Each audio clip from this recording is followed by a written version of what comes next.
Assalamualaikum warahmatullahi wabarakatuh.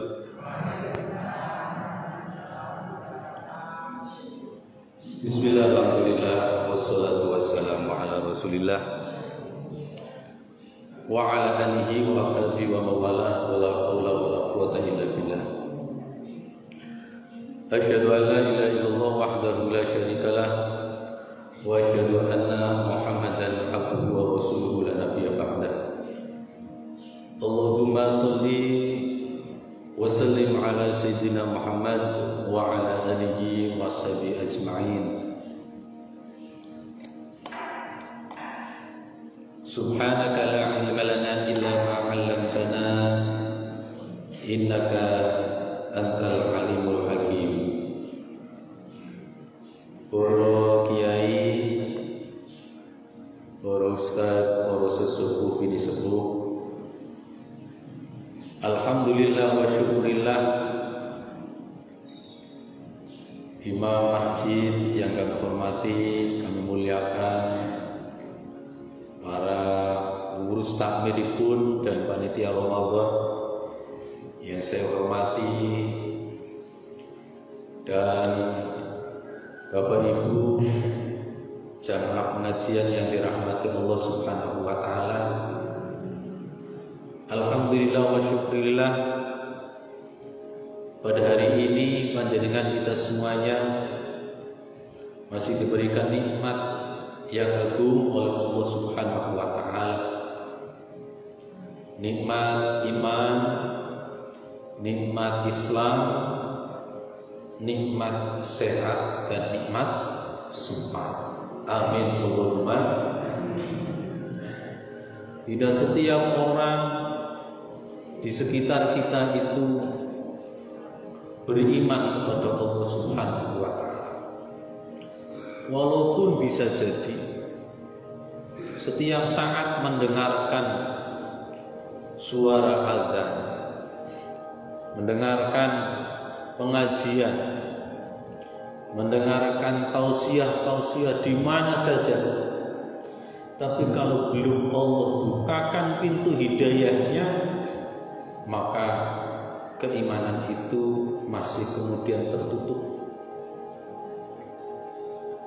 Maka berbahagialah, bersyukurlah kita semuanya, Bapak Ibu yang dilahirkan dari orang tua kita yang beriman, dari orang tua kita yang berislam. Maka panjenengan kita semuanya sampai dengan sekarang ini kita menganut iman dan Islam kepada Allah Subhanahu wa ta'ala. Tidak pula kesempatan nikmat yang namanya sehat pula.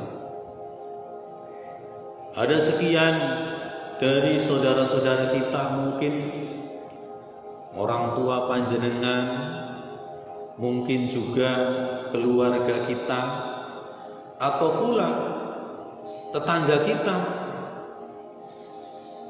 tidak bisa menjalankan yang namanya ibadah tarawih bersama-sama dengan kita. Kenapa Bapak Ibu? Karena mereka diberi cobaan oleh Allah berupa sakit. Bersyukur napa mboten? Alhamdulillahirabbil. Tidak hanya itu, kalau sakit belum maksimal ibadahnya, kita masih bersyukur lagi. Kenapa? Ada yang sebelum bulan Ramadan masuk malah meninggal dunia. Wonten apa mboten mriki Bu? Wonten? Bersyukurlah kita kepada Allah Subhanahu wa taala. Pak Saifuddin masih utuh ngoten niku. Kula alhamdulillah masih sering guyonan, sering bersandaria. Ini kebahagiaan itu banyak sekali ragamnya, Bu. Punya pertemanan yang sejati, punya tetangga yang baik, punya keluarga yang baik. Itu nikmat dari Allah Subhanahu wa taala. Jadi yang berbicara nikmat itu aja nikmat duitnya akeh mawon. Nikmat, nggih. Adapun apa? Nikmat kita yaitu nikmat sempat. Betapa di sana banyak yang mereka sekian acaranya dari pagi sampai sore, tidak menyempatkan diri. Karena apa? Karena kesibukannya yang begitu padat. Kita kalau ngurusi sempat, insya Allah semuanya tidak sempat. Karena apa? Sempat itu bisa kita agendakan sebetulnya, bisa kita manage. Kalau misalkan kita ada acara jam sekian, mana dipilih? Al-aham minal muhim, pilih yang paling penting dari sekian yang penting. Tidur niku penting napa mboten, Bu?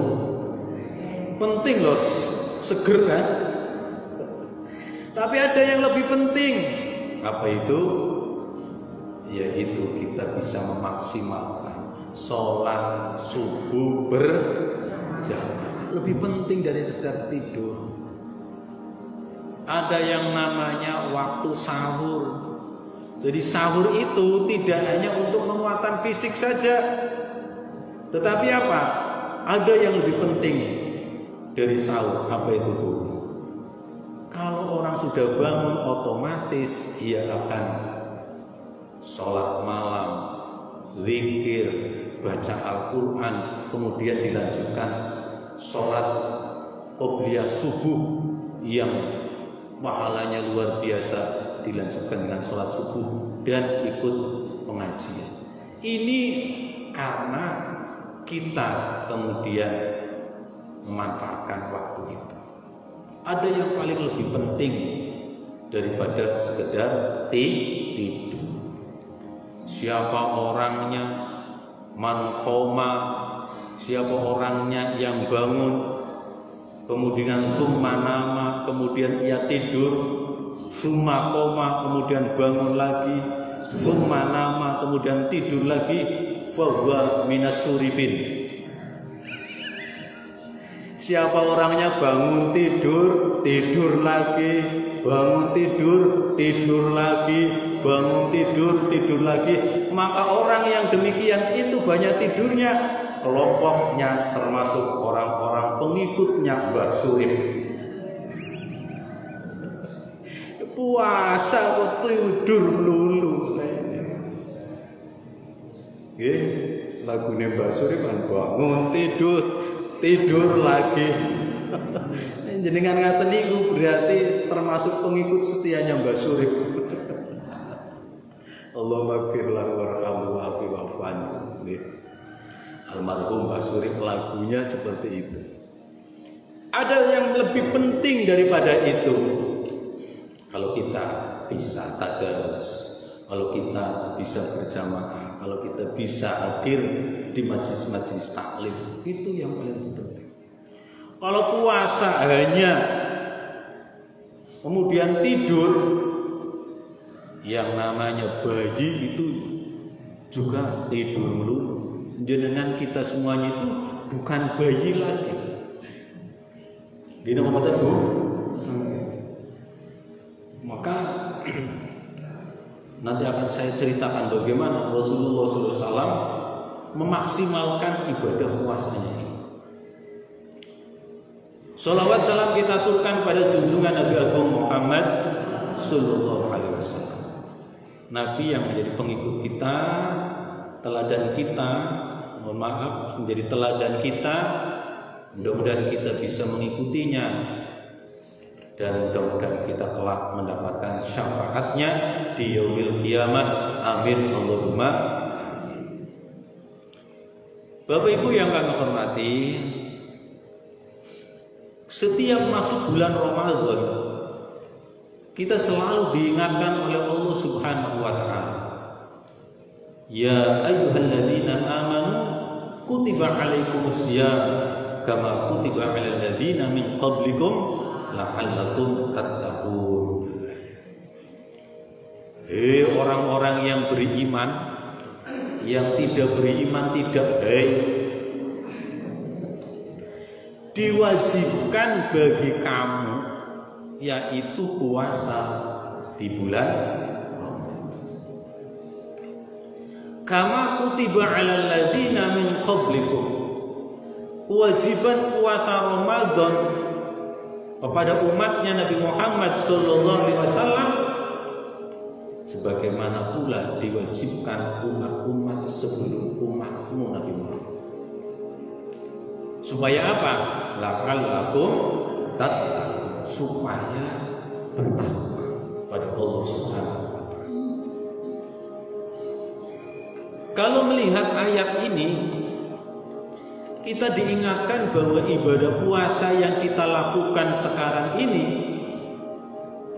sesungguhnya adalah ibadah puasa tidak hanya panjenengan semua Bapak Ibu. Sebelum umatnya Nabi Muhammad kita ini diwajibkan, jadi jangan merasa berat kita dibebankan puasa itu. Karena apa? Umat-umat yang dulu itu juga sama punya kewajiban puasa. Jadi puasa itu adalah syariat yang lama diturunkannya, yang lama diwajibkannya. Nggak usah meri, enak ya umatnya Nabi Adam dulu nggak ada puasa. Jangan dikira ada Bapak Ibu.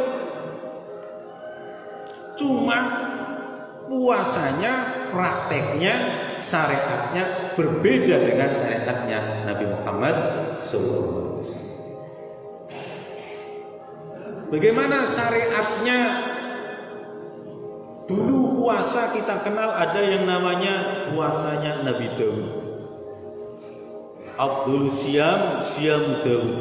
Paling utama dari puasa adalah puasanya Nabi Daud. Bagaimana puasanya Nabi Daud? 1 hari puasa, 1 hari tidak. Dan itu dilakukan sepanjang hayat, Bapak Ibu. Coba kira-kira panjenengan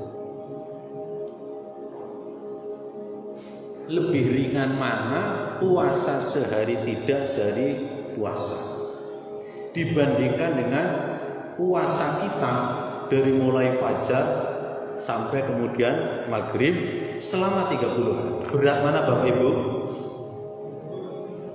Berat puasanya Nabi Daud. Mulanya jenengan dilahirkan bukan pada masanya Nabi Daud. Alhamdulillah. Itu puasanya seperti itu. Jadi ada puasanya. Pernah menjalankan puasanya Nabi Daud Bapak Ibu? Boleh, walaupun panjenengan bukan umatnya Nabi Daud, tapi boleh kita melakukannya. Bahkan dihukumi sunnah puasa Daud itu. Dulu saya di pesantren pernah melakukan beberapa tahun, tapi karena bukan kewajiban, ya sudah semampunya Pak Haji. Sekian tahun sudah kita hentikan, ya sebagai latihan.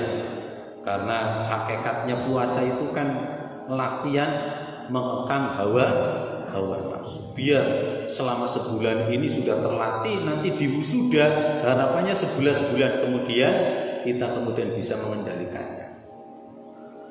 Makanya ada puasa itu sebetulnya madrasah, sekolahnya hawa nafsu. Dari hawa nafsu kita itu disekolahkan biar apa? Biar terkendali. Nabi Daud puasa, sehari tidak. Ada lagi puasanya Nabi Zakaria yang kemudian punya putra Nabi Yahya. Nabi Yahya punya putra namanya Maryam yang kemudian melahirkan Nabi Isa. Itu puasanya diwajibkan puasa pula Bapak Ibu. Apa itu? Falan ukallimal yauma insiya, dan saya kemudian tidak berbicara.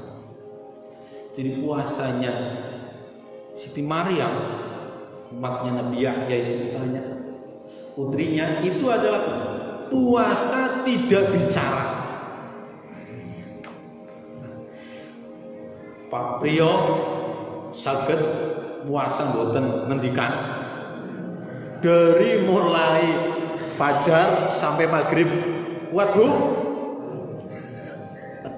Bapak arep mangkat kantor kuncinya hilang mboten pareng ngendikan bingung dewek stres. Jadi alhamdulillah kita itu Nabi Muhammad sudah puasanya hanya sebulan, tetapi juga apa Bapak Ibu? Puasa kita itu juga tidak seperti puasanya Nabi Daud dan tidak seperti Nabi Isa. Masih boleh bicara. Kalau tidak bicara, wah berat sekali.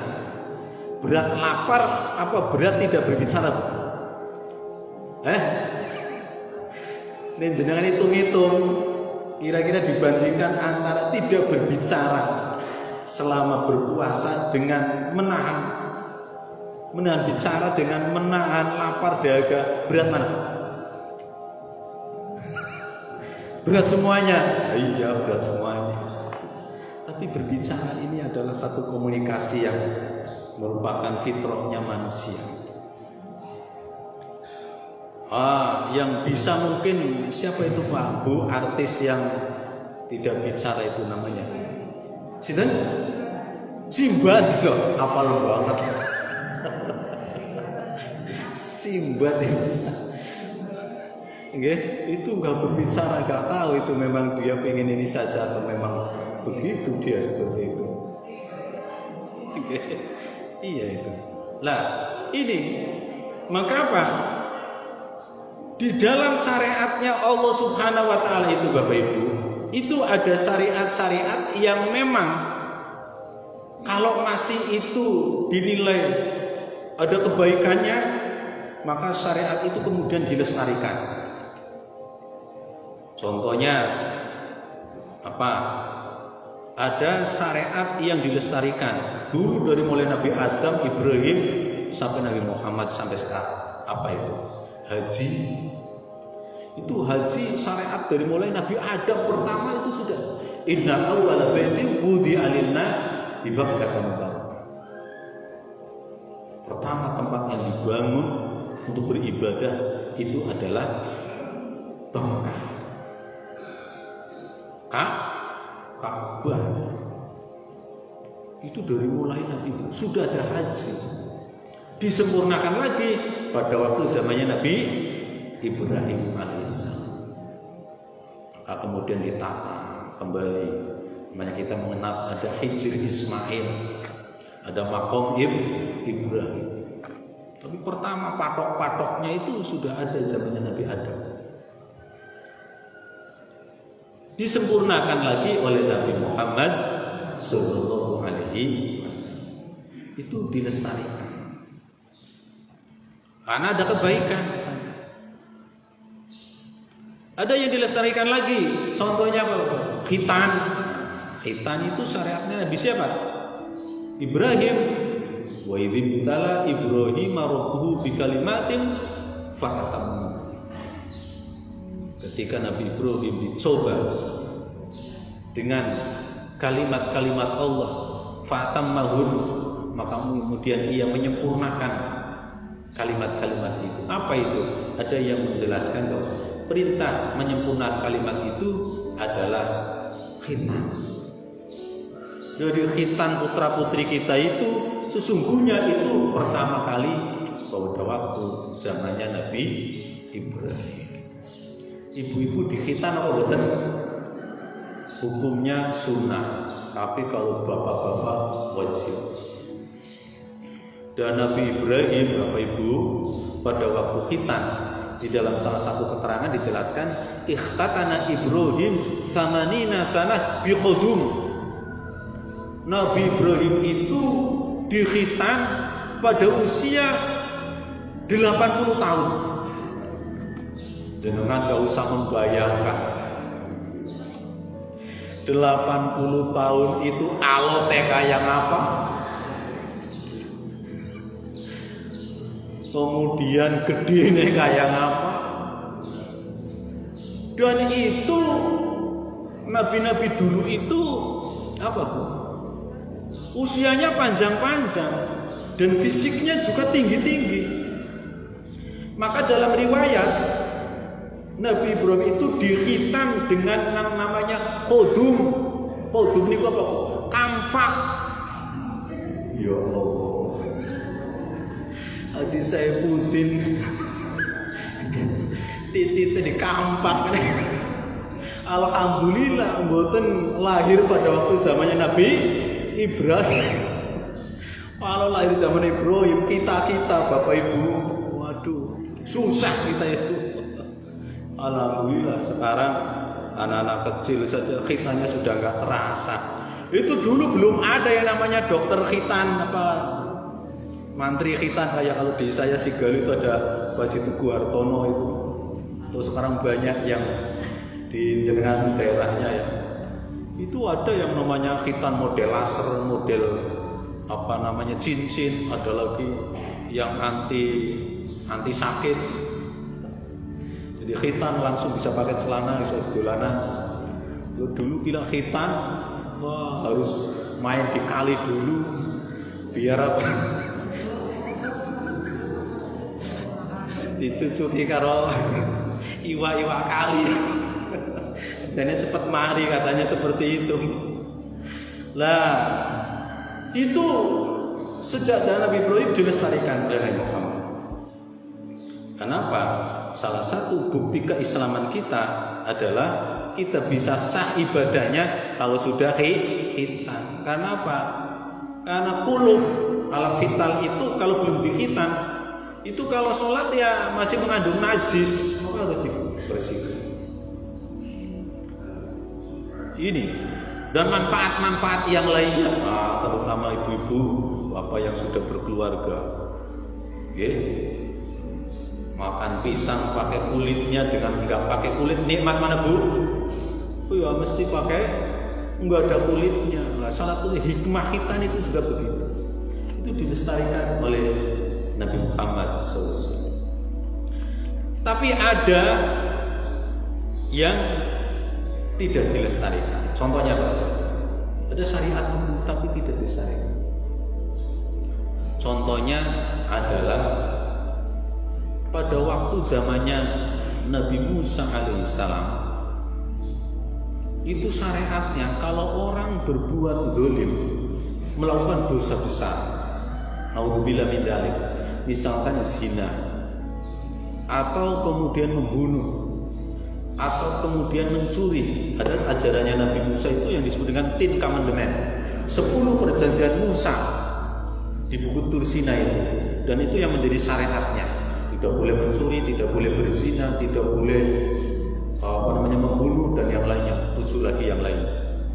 Itu kalau melakukan dosa besar, syariatnya Nabi Musa, faqtulu anfusakum, maka supaya bunuh diri sebagai tebusan dari dosanya. Jadi pernah bunuh diri itu menjadi syariat. Kalau orang berbuat zalim, itu yang pernah dilakukan sampai sekarang oleh negara Jepang. Orang Jepang ketahuan korupsinya sekian miliar menjadi pejabat, daripada aib bunuh diri. Nabi Muhammad tidak diberlakukan itu. Karena apa? Kalau sudah berbuat salah, syariat Nabi Muhammad minta maaf kalau sesama manusia. Kalau pada Allah mohon ampun, tidak akan mengulangi lagi. Sudah cukup. Innallaha yaghfiru dzunuba jami'an. Allah Subhanahu wa taala mengampuni seberapa banyak dosa kita, asal serius mohon ampunnya pada Allah Subhanahu wa taala. Jadi ini berbeda sekali.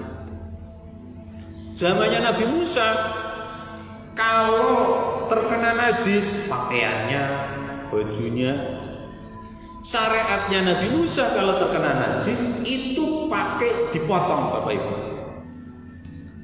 Jadi kalau baju kok terkena najis maka dikoak pakai gunting. Itu tidak dilestarikan oleh Allah Subhanahu wa taala syariatnya Nabi Muhammad. Nabi Muhammad Baju kita kena najis, cukup apa? Cukup dicuci, dibilas. Sudah selesai. Kalau najisnya mukhafafah, mutawasito, cukup pakai air. Kalau najisnya mughalladho, cukup air dicampur dengan debu salah satunya. Itu syariatnya Nabi Muhammad sallallahu alaihi wasallam. Nah, maka dari itu kita Bapak Ibu, kalau kita sekarang ini berpuasa, sesungguhnya juga tidak hanya umat-umat terdahulu, tidak hanya kita saja umat Muhammad, umat dahulu juga diwajibkan. Tidak hanya umat-umat dahulu, makhluknya Allah Subhanahu wa taala yang lain itu juga berpuasa. Jenengan tahu yang namanya ular pengen dadi kupu-kupu itu wajib berpuasa dulu Bapak Ibu. Nek ular kok malesannya selamanya jadi ulat, orang melihatnya menjijikan. Apalagi ibu-ibu mau ular langsung melayu terbirit-birit. Kalau pingin jadi kupu-kupu yang warna-warni, yang indah orang memandangnya, maka Bapak Ibu, ia harus berpuasa dulu. Masuk di dalam entung, ia berzikir kepada Allah Subhanahu wa taala, memperbanyak mendekatkan diri. Coba mau jenengan buka entung, mesti entungnya akan joget la ilaha illallah, la ilaha illallah, la ilaha illallah. Makanya kalau ada orang berzikir jahar la ilaha illallah, ya enggak apa-apa. Ya karena apa? Ingin menguatkan supaya tidak ngantuk. Bikinnya meneng bae ngantuk. Tapi boleh. Yang penting apa? Semuanya adalah punya tujuan sama, yaitu mengingat kepada Allah Subhanahu. Kalau yang jahar supaya tetangga kiri kanannya mengikuti. Kalau kita sebagai imam kadang-kadang ada yang perlu dibimbing. Kalau ada yang membimbing, jamaahnya diam saja, nanti nggak boleh berzikir, ngantuk, maka boleh pakai jalan. Atau sudah sir karena sudah tahu semuanya, kita lebih konsentrasi, lebih apa, ya boleh pula. Karena Rasulullah juga pernah melakukan dua-duanya. Jadi makhluknya Allah juga sama berpuasa. Ayam kalau pingin ia punya anak, telurnya bisa cangkangnya memecah, maka ia harus berpuasa. Berapa hari puasanya ayam? Pernah menghitung? Dengan yang ahli perayaman, pinten? 20? Nah, kayak guru biologi apa? Puasa Bu. Ayam kok malesan. Oh, telurnya busuk, nggak bisa menetas. Manusia juga begitu. Harus pingin paripurna, maka puasa. Ular juga begitu puasa. Melungsumi biar awet muda dan yang lainnya, puasa. Sama. Benar-benar. Tumbuhan yang lainnya juga sama. Dengan cara perontokan, menggugurkan daun-daun. Itu cara-cara berpuasa makhluknya Allah Subhanahu wa ta'ala.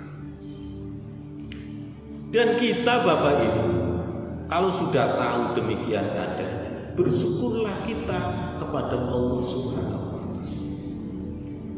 Kenapa? Karena tidak setiap orang diberi kesempatan menjumpai bulan Ramadan ini. Itu tadi saya tanya pertama, ternyata tinggal beberapa hari menjelang Ramadan malah ada yang meninggal. Dan kita itu tidak tahu. Karena tidak tahu itu apakah Ramadan yang akan datang kita itu masih atau tidak, maka maksimalkan ini Ramadan ini dengan sebaik-baiknya. Gak ada yang tahu. Dan hidup itu memang banyak yang lebih tahunya daripada tahunya kita. Karena Allah sajalah alimul ghaibi wasyahadah. Allah yang lebih mengetahui hal-hal yang gaib dan hal-hal yang nampak. Kita pula bersyukur tidak hanya diberi kesempatan menjumpai Ramadan. Kenapa Bapak Ibu? Ibadah puasa kita itu yang paling sedengar. Coba ya dengar. Puasa di negara-negara seperti misalkan Selandia. Di Selandia itu Bapak Ibu, itu puasanya 19 jam. 19 jam. Berarti siangnya itu lebih lama daripada malamnya. Itu di Selandia. Ada lagi di negara Swedia itu 18 jam. Indonesia itu kurang lebih adalah 12 jam. Coba, 19 jam berarti sehari semalam kan 24 jam ya. Berarti hampir 3/4-nya berpuasa. Alhamdulillah jenengan lahir di Indonesia puasanya hanya 12 jam.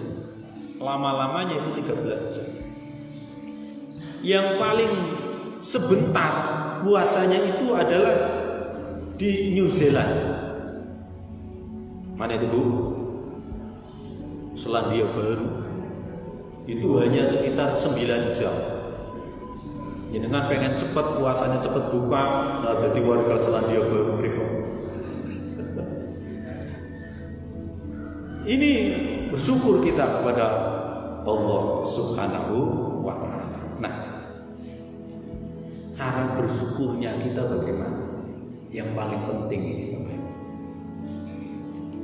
Karena kita sudah diberikan kesempatan, maka apa? Bagaimana kita memanfaatkan kesempatan ini sebaik-baiknya? Bagaimana cara memanfaatkannya? Nah, ini yang paling penting ini.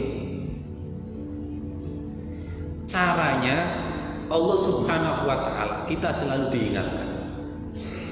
Tsumma awrathnal kitaba alladziina astafainahu min ibadina. Faminhum dzalimun li nafsihi wa minhum muqtasidun wa minhum sabiqun bil khairat. Telah kami berikan Al-Quran, Alkitab kepada hamba kami yang terpilih, hamba pilihan Allah Subhanahu wa Ta'ala, dengan berbagai ajaran-ajarannya, dengan berbagai syariatnya. Faminhum dzalimun li nafsi. Ada orang yang zalim menganiaya dirinya sendiri. Ada orang wa minhum muqtasid yang sedengan-sedengan saja. Wa minhum sabiqun bil khairat, dan ada orang yang berlomba-lomba di dalam kebaikan. Di dalam puasa itu juga manusia itu terbagi menjadi 3 Bapak Ibu. Yang pertama kelompok yang zalimul li nafsi. Kata Al-Quran itu wa minhum zalimul li nafsi. Kelompok pertama menyikapi bulan Ramadan itu ada yang zalimul li nafsi, yang menganiaya dirinya sendiri.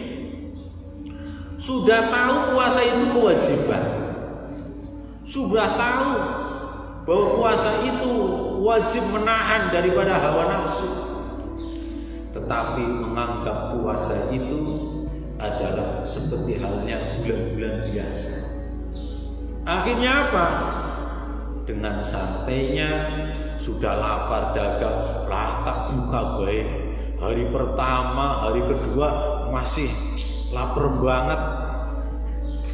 Padahal Rasulullah SAW nantikan, siapa orangnya yang man afthara sauman, siapa orangnya membatalkan puasa amidan secara sengaja, bukan karena sakit, bukan karena sepuh sudah tua renta, bukan karena bepergian, atau bukan karena ada menstruasi atau menyusui, maka apa? Nek jenengan ngibadah puasa 1 tahun, ganjarannya puasa 1 tahun itu tidak bisa menebus dosanya membatalkan puasa yang tadi secara sengaja itu. Na'udzubillah min.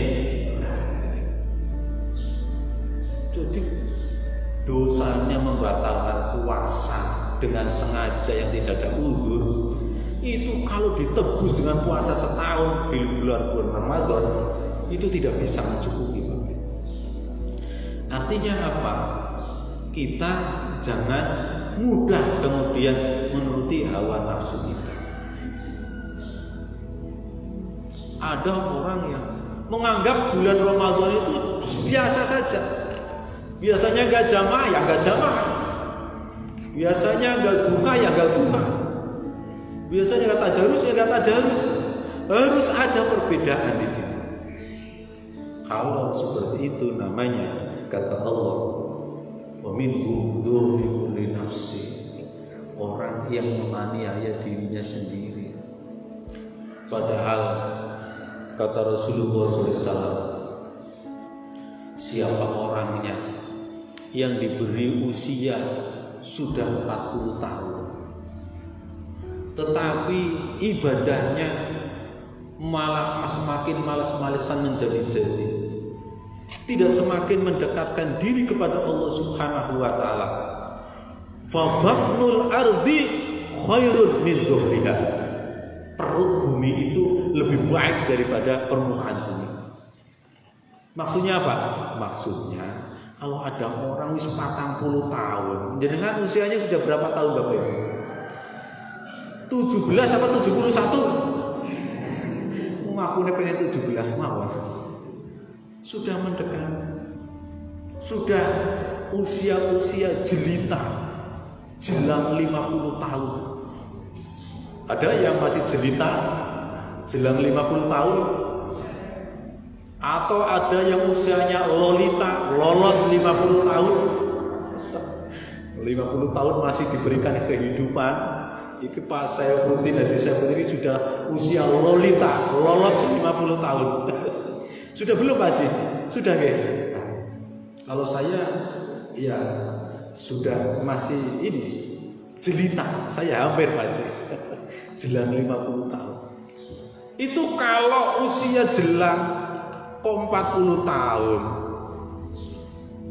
kok masih malas-malasan ibadah Bapak Ibu. Naudzubillah min dzalik.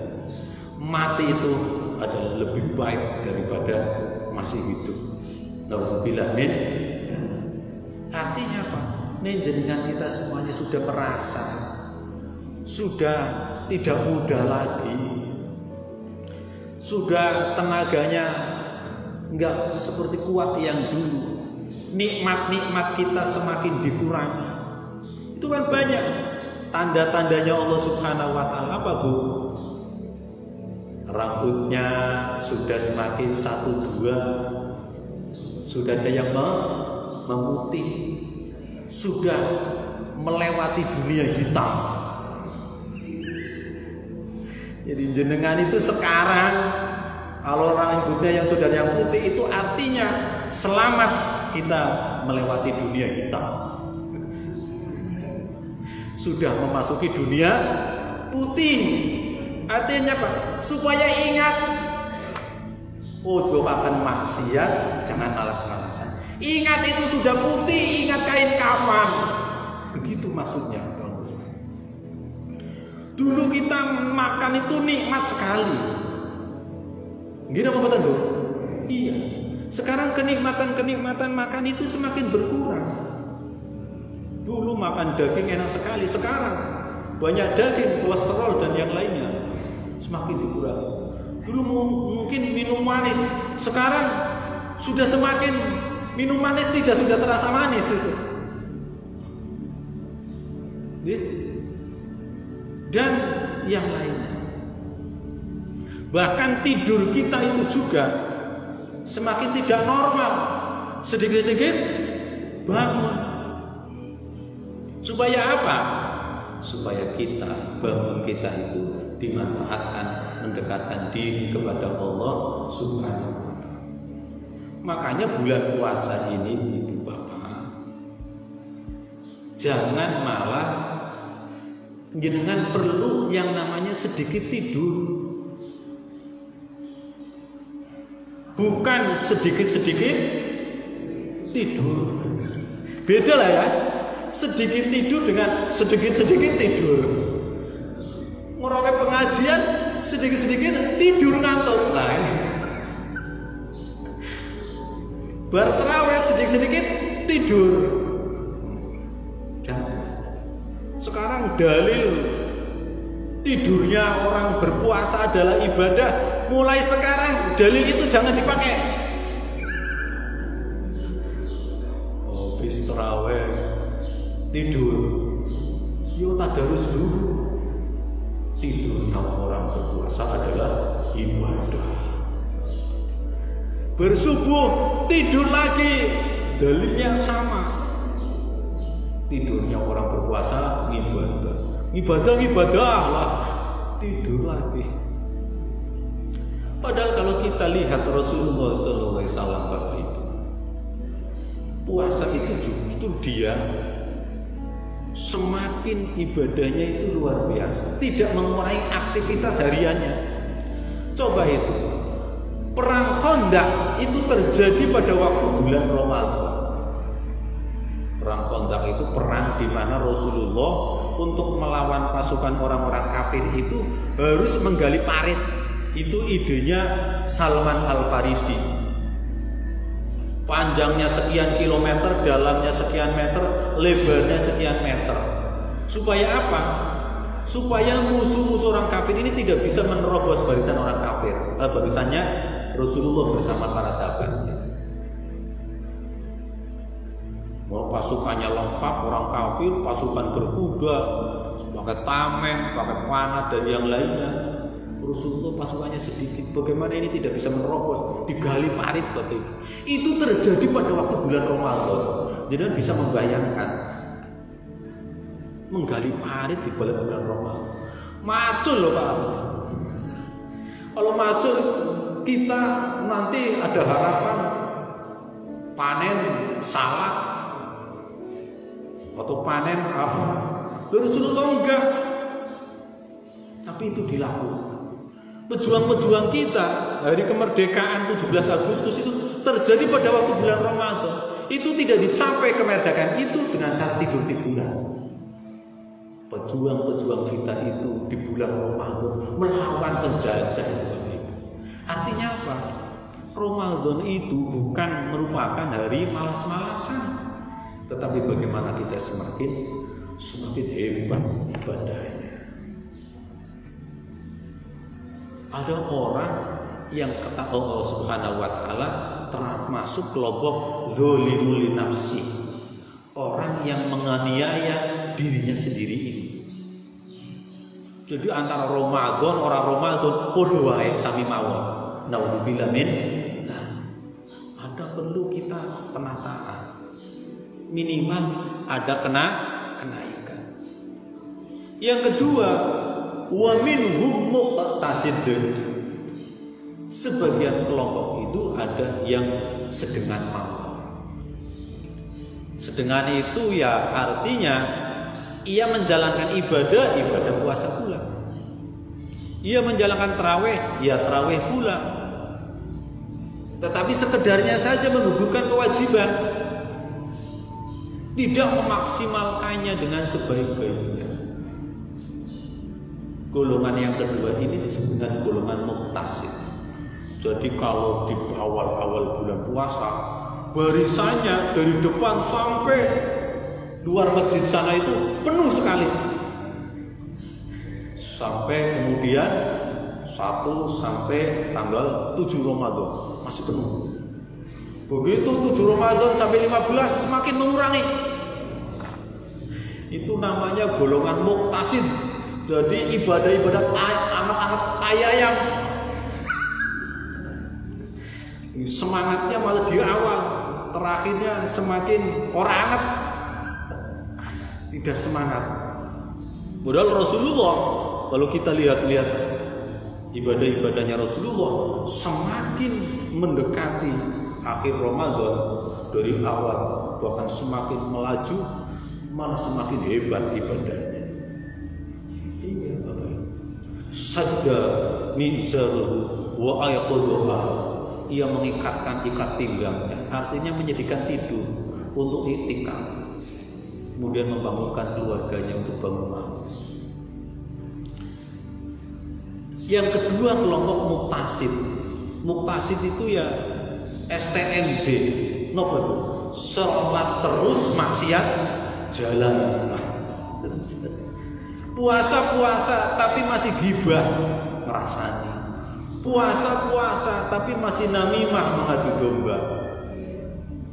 Tuhbitus shaum. Ada puasa yang disebut dengan puasanya orang yang rontok pahalanya, hanya mendapatkan lapar dan dahaga. Ini jangan sampai menjadi orang yang pertengahan ini. Ada yang terakhir yang disebut dengan kelompok sabiqum bil khairat. Orang-orang yang berlomba-lomba di dalam kebaikan. Nah, ini kita harapannya menjadi kelompok yang terakhir ini Bapak Ibu. Kalau Ramadan yang dulu Qur'ane khatam napa mboten Bu? Khatam napa mboten? Halo. Khatam napa mboten? Sak khataman bareng-bareng apa ya Mbak? Bareng-bareng iya, Mbak juga harus punya sendiri Bapak Ibu. Kalau dulu belum pernah khatam Al-Quran di bulan Ramadan, tahun ini berjanji supaya khatam. Yang rombongan, yang sendiri khatam. Kalau bulan tahun yang lalu Ramadannya sudah 1 khatam Al-Quran, berjanji bisa menghatamkan 2 khataman Ramadan ini. Sanggup? Halo, sanggup? Insya Allah, insya Allah. Ayo, rodo semangat.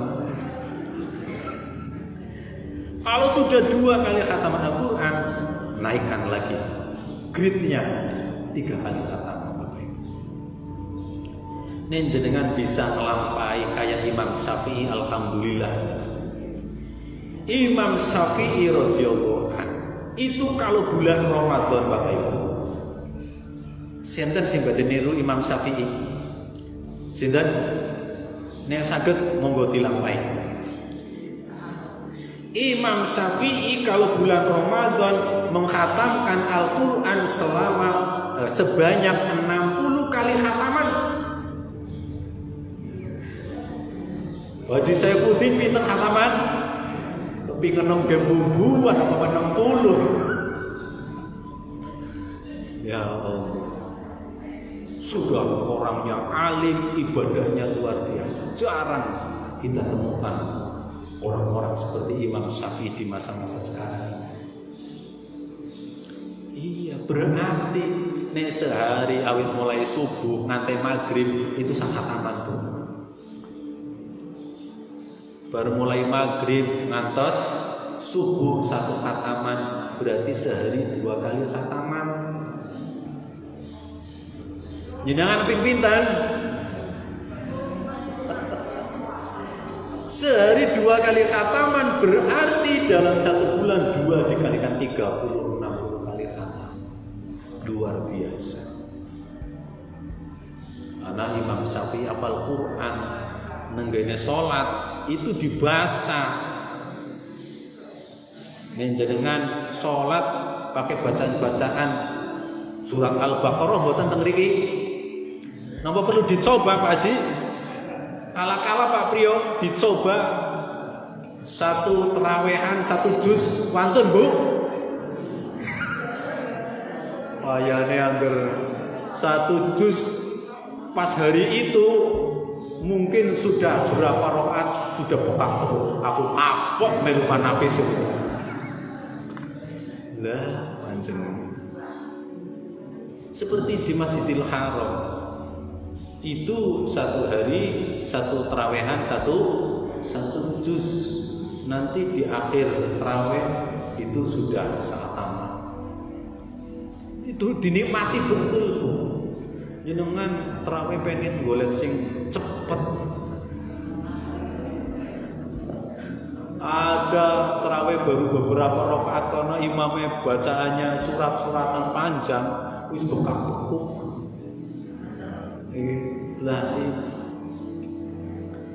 Itu kalau sholat sunnah itu memang ya harus tahu menyesuaikan kondisi karena kita belum seperti di Masjidil Haram, Masjid Nabawi. Ya, yang penting tidak menjadi fitnah. Jenengan kok malah bacaannya panjang, imam makmume bubar kabeh lah. Jenengan kapok betul-betul makmume. Jadi imam itu harus bijaksana. Ya tidak terlalu cepat. Sholat kok kayak manuk notol makanan. Was.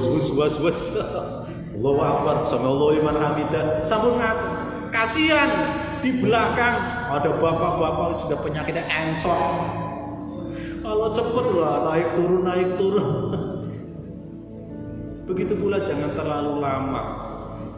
Ada jamaah yang juga di sana orang tua, anak kecil. Anak kecil itu kalau sholat tarawih pengennya cepet.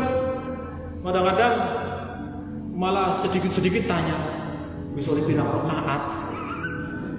Ibu-ibu ada kalau tarawih tanya sama temennya, sholat orang dinikmati malah takon orang rampungnya kapan, sudah berapa rakaat. Itu dulu sholatnya kita kecil itu ya Bu ya. Anak kecil kan pengen cepet rampung. Hanya kata Rasulullah, janganlah menjadi imam yang fatal, imam yang menjadi fitnah bagi jamaahnya. Karena apa? Jadi fitnah itu jadi gerundelannya jamaah. Karena terlalu lama atau karena terlalu cepat. Nah, yang sedang-sedang. Ini jenengan mau sholat sendirian, itu boleh, silakan baca 1 juz atau berapa juz. Hanya Rasulullah itu kalau sholat tahajud itu membaca surah yang dibaca itu surah Al-Baqarah. Al-Baqarah itu pinten juz Bu? 3 juz. Pernah sholat 3 juz Pak Haji? Nah, mulane jenengan ora dadi nabi yang ngene iki. Ya karena tidak kuat kalau 3 juz itu 287 ayat. Jadi maka kalau kita mendengar riwayatnya Rasulullah, ketika sholat kemudian kakinya melepuh, kakinya bengkak, itu karena lamanya berdiri. Jenengan kakinya bengkak itu bukan lamanya berdiri surah yang dibaca panjang, tapi karena keseleo atau dintup tawon. Nah, itu. Jadi betapa suatu saat pernah ditanya, ya Rasulullah, bukankah engkau adalah hamba pilihan Allah? Kenapa engkau justru sudah orangnya dijaminkan orang pilihannya Allah Subhanahu wa taala? Kenapa engkau masih berbuat seperti ini? Kata Rasulullah, afala akuna abdan syakur? Bukankah kita senang menjadi hamba-hamba yang pandai bersyukur pada Allah Subhanahu wa taala? Jadi Rasulullah kalau ibadah itu sebagai ungkapan rasa syukur kita, sehingga dinikmati betul itu. Jangan sholat malah tidak dinikmati. Karena apa? Ya karena makannya terlalu banyak. Puasa model puasa balas dendam. Begitu maghrib, temet lebet, korma lebet, nasi lebet, kolak lebet. Sedikit lagi nanti habis sholat, bakso melebet, mie ayam melebet, apalagi buah-buahan masuk lagi, gorengan tempe. Sekarang direbus karena ada minyak. Ibu-ibu boleh minyak Lah masuk akhirnya sholatnya ngantuk. Wonten sholat tarawih kok kejeduk bablas. Bisa terjungkal wonten Pak Haji. Karena ngantuk loh. Ya Allah. Rasulullah itu kalau buka puasa Bapak Ibu, ya air putih kemudian 3 butir korma. Nanti setelah itu setelah tarawih ia baru makan. Nen jenengan boten diwalik. Jadi makanya sebelum tarawih dipol-pol ke. Ya, akhirnya ngantuk, sudah tarawihnya tidak konsentrasi, akhirnya juga tidak tadarus dan yang lain. Niki. Jadi ada kelompok yang kedua adalah wa minhum muqtasid, orang yang sedengan-sedengan saja. Menyikapi bulan Ramadan itu ya sekedar menggugurkan kewajiban. Jangan sampai yang seperti ini Bapak Ibu. Bagaimana kita semakin kencang, semakin hebat. Bahkan kalau dalam banyak riwayat, semakin mendekati tanggal 21 ke atas, Rasulullah ibadahnya semakin hebat.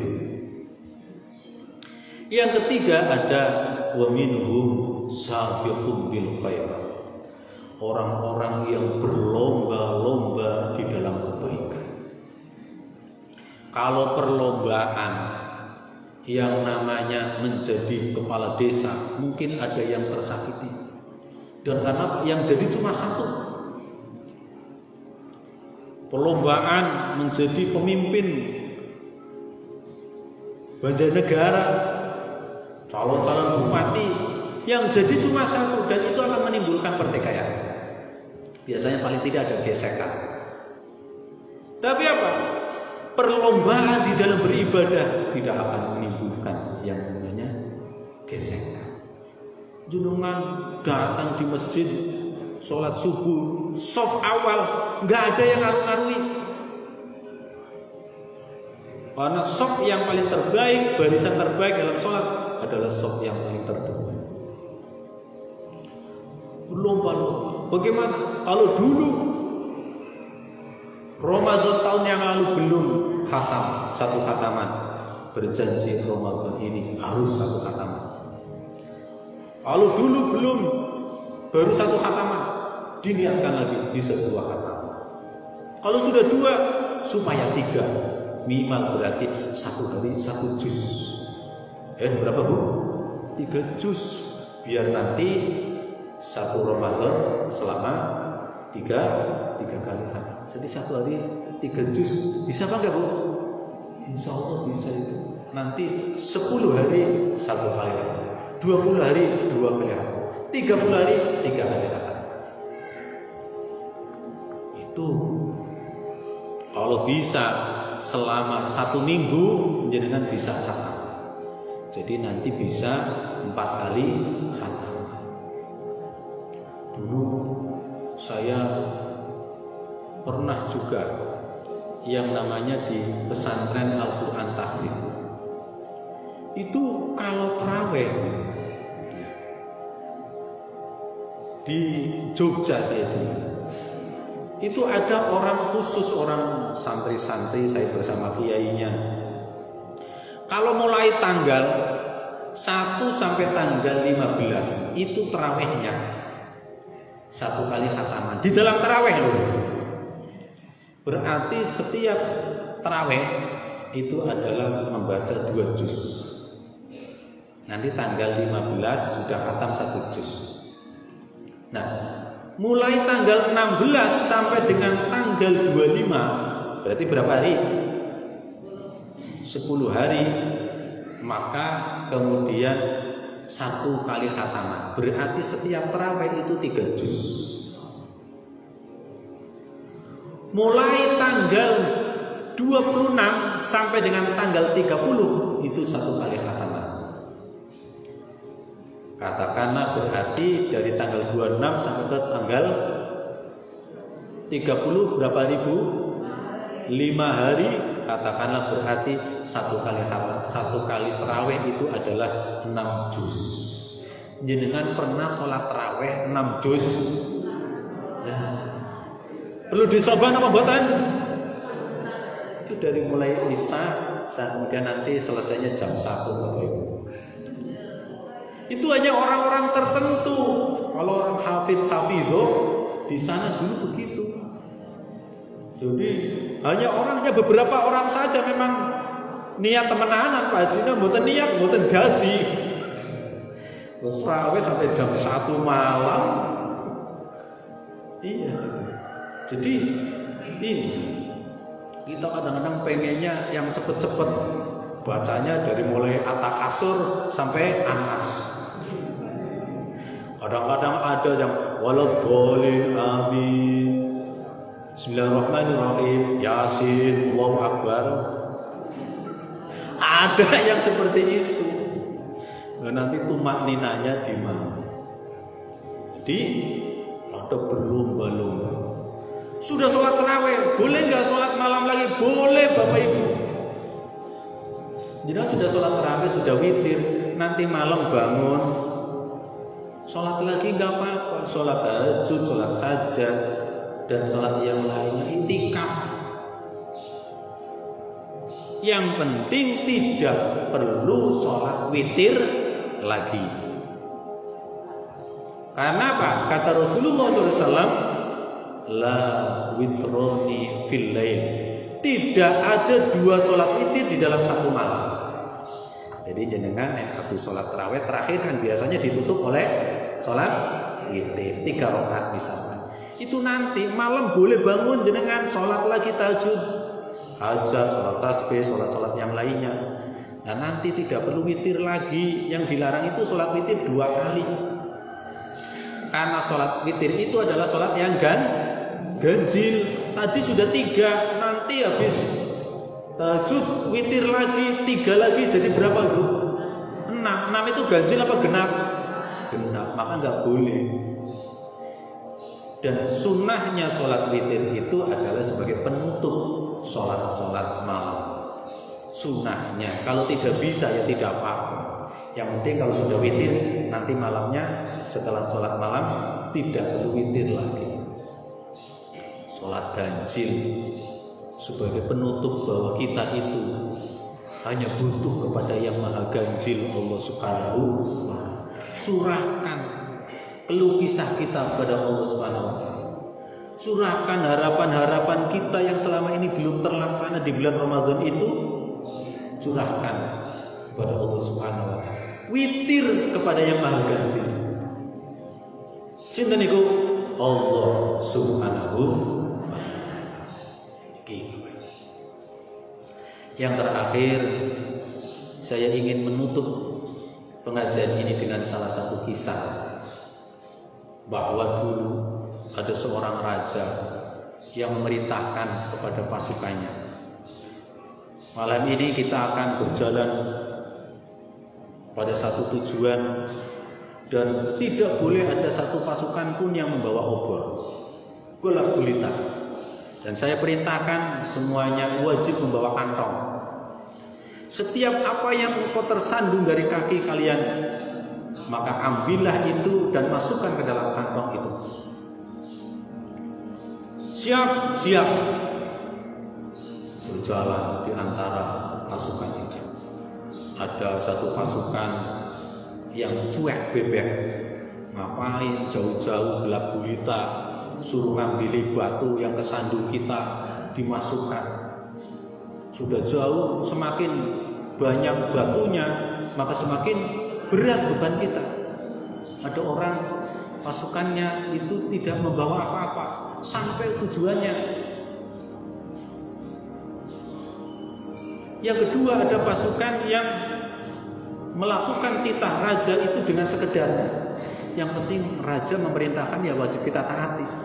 Tapi sekedarnya, yang penting nanti kalau ditanya raja, saya sudah melaksanakan itu. Ada mengambil, begitu kesandung, ambil batu, hanya beberapa saja. Tidak penuh, mungkin separuh atau kurang. Dan yang terakhir, ada salah satu pasukan yang sangat setia sekali. Setiap ia menginjak batuan, maka di padang pasir itu ia ambil, masukkan ke dalam karung.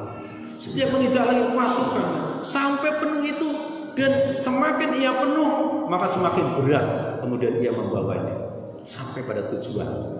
Ketika kita sampai tujuan, raja memerintahkan, silahkan dibuka.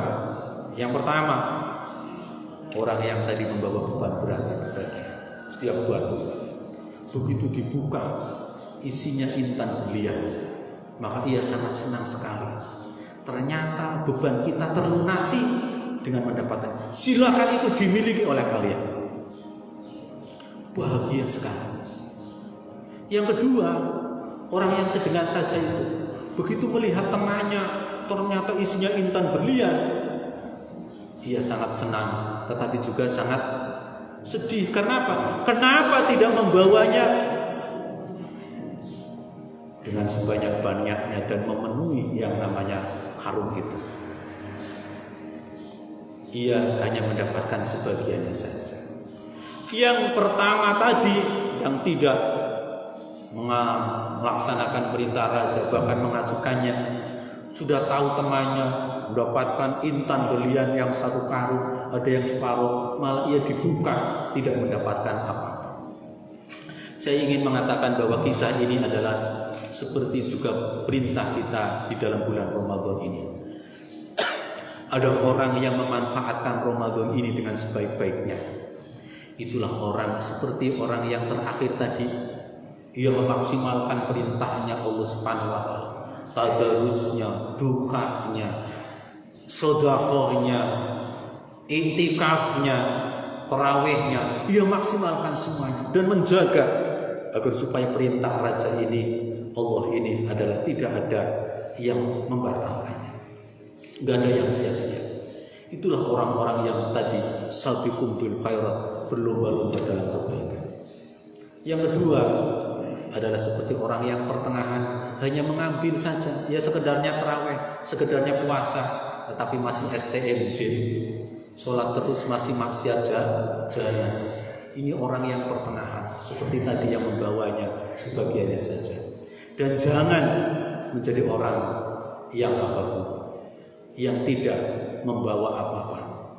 Itulah orang yang pertama tadi, yang menyia-nyiakan perintah raja, yang menyia-nyiakan perintahnya Allah Subhanahu wa taala, maka ia hanya tidak mendapatkan apa-apa.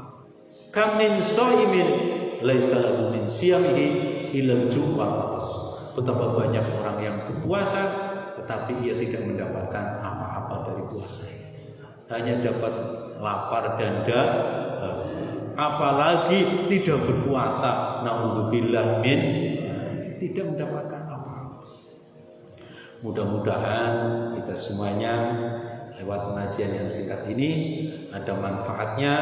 Mumpung di hari pertama saya ingatkan ini, jadi kita sehingga bisa memaksimalkan ibadah Ramadan ini dengan ibadah-ibadah yang bernilai positif. Kurang lebihnya mohon maaf, dan mari kita akhiri dengan doa kafaratul majlis. Bismillahirrahmanirrahim. Subhanakallahumma wa bihamdika asyhadu an la ilaha illa anta astaghfiruka wa atubu ilaik. Wal 'asri innal insana lafi khusr illa alladziina aamanu wa 'amilus shalihaat wa tawassaw bil haqq wa tawassaw bis sabr. Cukup sekian. Wal 'afwu minkum. Wassalamu alaikum warahmatullahi wabarakatuh.